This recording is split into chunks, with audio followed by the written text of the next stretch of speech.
त्वचा विकार उपाय. उन्हाळ्यात त्वचा विकार जास्त प्रमाणात होण्याची मुख्य कारणं म्हणजे उन्हाळ्यात सतत घाम येतो.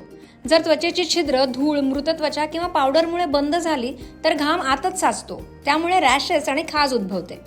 दमट आणि ओलसर वातावरणामुळे बुरशी, फंगस वेगाने वाढतं. त्यामुळे फंगल इन्फेक्शन होतं. सिंथेटिक कपडे किंवा घट्ट आउटफिटमुळे त्वचेवर सतत घर्षण होतं आणि हवा खेळती न राहिल्यामुळे त्वचेच्या समस्या उद्भवतात. उन्हाळ्यातील त्वचा विकारांवर सोपे आणि प्रभावी घरचे उपाय आज आपण बघणार आहोत. सनबर्न आणि जळजळ, स्किन इरिटेशन. यासाठी ताजा कोरफडीचा गर त्वचेवर लावा. त्वचेला थंडावा मिळतो आणि जळजळ, सूज, लालसरपणा त्वरित कमी होतो. कापसाचा बोळा थंड दुधात किंवा गुलाब पाण्यात भिजवून सनबर्न झालेल्या त्वचेवर हलकेच लावा.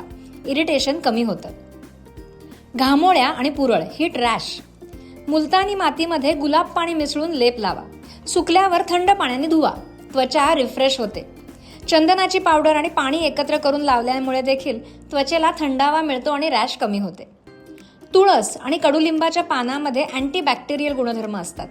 यांची पेस्ट रॅशेसवर लावल्यामुळे खाज आणि इन्फेक्शन त्वरित कमी होतं. आंघोळीच्या पाण्यात कडुलिंबाची पानं उकळून घ्या. हे पाणी थंड करून आंघोळ करा. स्किन इन्फेक्शन लवकर कमी होतं.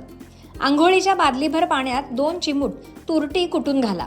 तुरटी हे नैसर्गिक अँटीसेप्टिक असल्यामुळे रॅशेस कमी होतात. त्वचेवरील खाज, इचिंग. खोबरेल तेलामध्ये थोडा भीमसेनी कापूर बारीक करून मिक्स करा. हे तेल खाजणाऱ्या भागावर लावा. कापरामुळे खाज त्वरित थांबते आणि खोबरेल तेलामुळे त्वचेचा कोरडेपणा कमी होतो.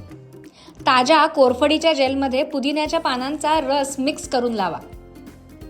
पुदिन्यातील मेंथॉल त्वचेची आग आणि खाज शांत करते. टॅनिंग आणि निस्तेज त्वचा, डल स्किन. काकडीचा रस चेहऱ्यावर लावल्याने उन्हामुळे आलेला त्वचेचा काळेपणा दूर व्हायला मदत होते आणि त्वचा तजेलदार दिसते. 2 चमचे बेसन, 1 चमचा दही आणि चिमूटभर हळद एकत्र करून चेहऱ्यावर लावा. वाळल्यावर थंड पाण्याने धुवा. चेहरा उजळतो. टोमॅटोचा गर टॅनिंग झालेल्या भागावर लावा. 20 मिनिटांनी सामान्य पाण्याने धुवा.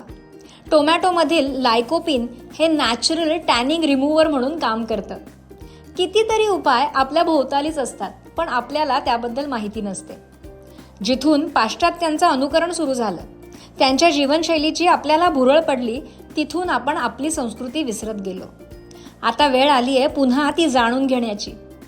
त्यांच्याकडूनही चांगलं घेऊया आणि आपलंही जपून ठेवूया. बघा, पटतंय का? पटलं तर लाईक करा, शेअर करा, नाहीतर सोडून द्या.